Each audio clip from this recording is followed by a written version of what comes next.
Well, I've talked plenty about how the prophecy of Jacob and Nathan is a message against authoritarianism and a message against religious hypocrisy.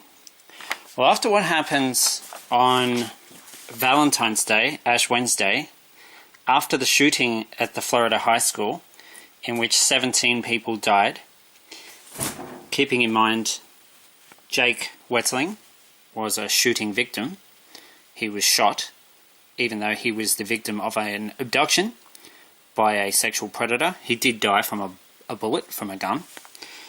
And Jake's birthday is on the 17th. There were 17 victims in this shooting the other day. A message against authoritarianism. This prophecy of Jake and Nathan is also a message against religious hypocrisy. It's specifically, clearly, and loudly a message against Donald Trump and the Republican Party in America, who refuse to take any steps towards gun law reform, towards reducing the availability of weapons like the one used in the shooting on Valentine's Day, on Ash Wednesday 2018, at the high school in Florida.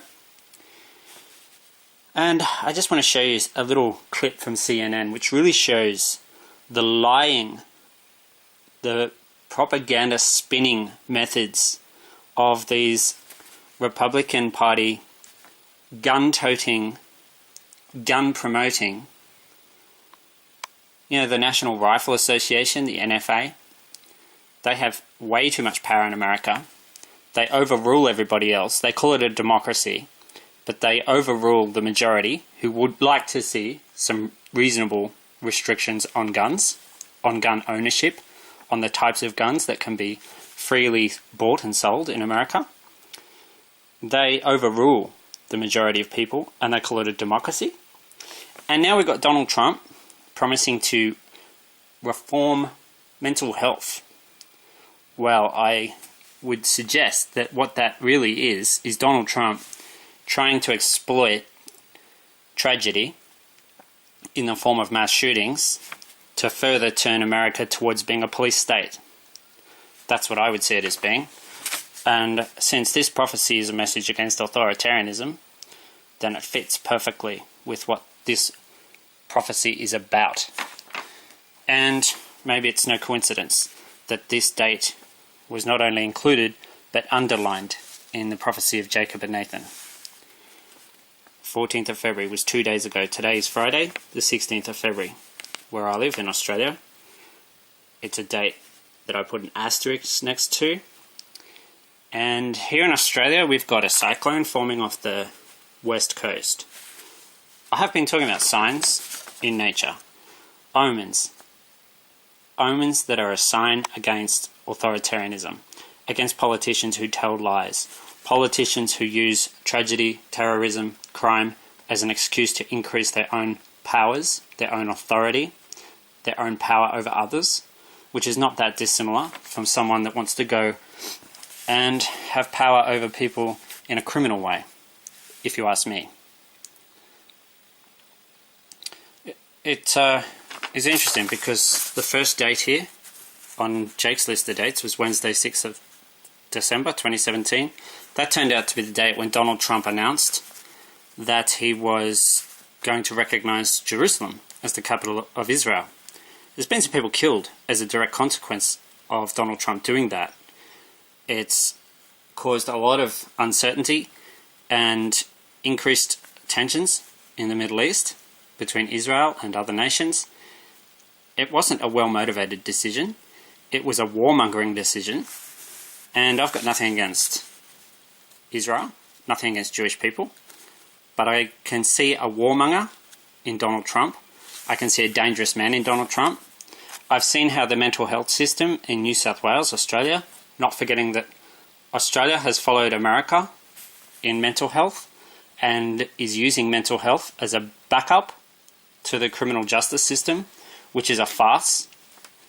There's people in jail who should not be in jail, and there's people obviously not in jail who should be in jail. A lot of the people not in jail who probably should be in jail include are powerful politicians, powerful members of groups like I would suggest the American Gun Lobby, the National Rifle Association. They are liars. They are responsible for people being killed. They were responsible for, well, they're lying. They're telling lies to justify doing nothing on gun law reform as more and more people die. So now America wants to go further down the road of this criminal. I know what Donald Trump's about. I know the kind of person he is. He's not someone that should be the president of the United States if the United States is genuinely a democratic and free country. Because Donald Trump's all about propaganda and lies. And he will take advantage of anything he can to further his own interests and to turn the United States more and more into a police state, an authoritarian state, a state that does not welcome Muslims, and basically creates a lot of tension, a lot of dislike, a lot of increases the motive basically for people to want to do things like go out and commit mass shootings by discriminating, by being prejudiced. It's increasing the motive and it's doing nothing about the availability of guns, and that is absolutely disgusting. Anyway, it's not Satan that's to blame for these bad things that happen. It's often the godly people, the religious people, the Christians in America. Sometimes it's Muslims. Sometimes it's people of other faiths, like the Buddhists in Myanmar. No one seems to care about 6,000 people in Myanmar being murdered and butchered and burned and thrown on fires to die because they're Muslim. Nobody in Australia, in the Australian federal political scene, seems to give a crap about that. It's just business as usual. It's just continue on with business as normal in relation to the Myanmar military. Let's never mind the fact that kids have been thrown into fires to burn alive, which I think is the pure definition of hell. And who is Satan? Isn't he the boy who burns in hell? You know what I mean? Hypocrites. Religious hypocrisy. The prophecy of Jacob and Nathan is a message against religious hypocrisy. Turn 6 on its head and you get 9. Yeah. Spell dog backwards, you get God. Spell God backwards, you get dog. Jacob Wetterling is the weather child. He's the storm boy. He's a boy who died from being shot after being abducted by a sexual predator who you could describe as a closeted homosexual pedophile. That's what you get when you discriminate against gay people. And gay people are forced into the closet. Well, the other day we had kids forced into the closet, literally, at a school in Florida with their teachers, terrified. The kids, teenagers, however you want to describe them. 17 of them are now dead. Tomorrow, Saturday 17th of February, Jake would have turned 40. Pain, P-A-I-N, if you add up those letters according to their place in the alphabet, it does not make you a schizophrenic. It does not give license to some psychiatrist to say that you need to be medicated and put on antipsychotics. It does not give license to anyone to have power over you in that way. P-A-I-N. 16 plus 1 plus 9 plus 14 equals 40. The age Jake would have turned tomorrow, Saturday the 17th of February, 2018. 9 dates in a row. The idea of Nathan Breeze. Followed by another date, Friday 9th of March, 2018. Jake is the weather child. The boy who told me that was born on the 6th of the 9th. He told me that 2 years and 2 months after I started calling Jake the Storm Boy. That's why he told me. He says it's kind of weird you call Jake the Storm Boy because his surname means weather child. And yes, Jake had a pet dog named Marcus. So Richard Quest did a little fact check on one of these Republican Party, pro-gun lobby, National Rifle Association liars, propaganda merchants in the United States, and the result was quite good. I didn't record it all, but I recorded the lie, and I recorded Richard Quest's response to to the lie, which is a very good response. And I want you to hear it. I want you to hear it well and loud. In all the years that Obama was president, that was the year of the Bataclan massacre.